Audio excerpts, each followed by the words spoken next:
Le conflit au Kasaï, avec son lot d'actes violents, de plus en plus nombreux, contre les populations civiles, a mis à mal la coexistence pacifique entre d'une part les communautés perçues comme soutenant les groupes armés et d'autre part celles accusées de soutenir le gouvernement. Cette situation a entraîné de multiples déplacements internes des populations. Environ 1 400 000 de personnes sont estimées être des déplacés internes à ces jours. Certains se cachant dans la brousse, d'autres vivant en famille d'accueil. Cette crise génère des besoins humanitaires importants en matière d'assistance multisectorielle d'urgence et en protection.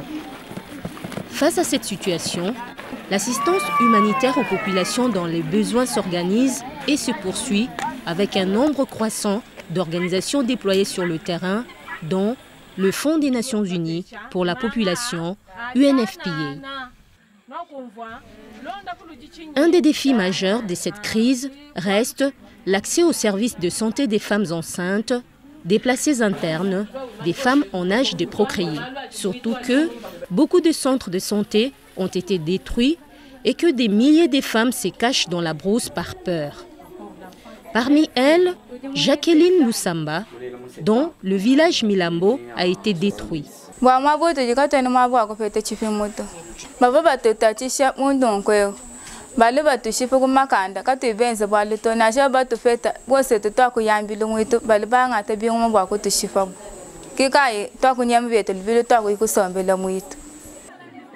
Pour atteindre les femmes enceintes, comme Jacqueline qui se cache dans la forêt, UNFPA utilise les cliniques mobiles pour leur suivi et pour s'assurer qu'elles reçoivent les services adéquats qui leur permettront d'accoucher dans des bonnes conditions. On va continuer avec les cliniques mobiles selon les besoins.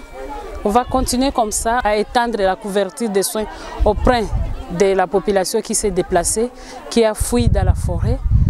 On va continuer à les faire et on doit continuer à renforcer les capacités des équipes locales, continuer à sensibiliser aussi contre les viols. Au centre de santé de Kalomba, à 44 km de Kananga, comme à Chimbulu, à 137 km de Kananga, où se sont tenues 2 cliniques mobiles en l'espace de 3 jours, des centaines de femmes enceintes se sont présentées pour bénéficier des soins. Outre les cliniques mobiles, UNFPA a doté les centres de santé de 8 zones de santé les plus touchées des kits médicaux pour la prise en charge des femmes enceintes, pour les soins aux infections sexuellement transmissibles, ainsi que pour la prise en charge médicale des victimes de violences sexuelles. L'appui de l'UNFPA sont des appuis qui sont arrivés au bon moment.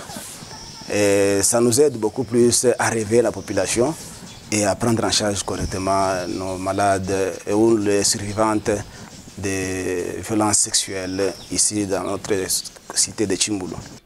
Ainsi, les cas compliqués détectés à l'issue de la clinique mobile sont référés aux hôpitaux de référence pour une prise en charge adéquate. Le conflit a aussi entraîné une recrudescence des cas de viol. Plus de 1100 cas connus sont comptabilisés depuis le début de la crise, il y a 1 an.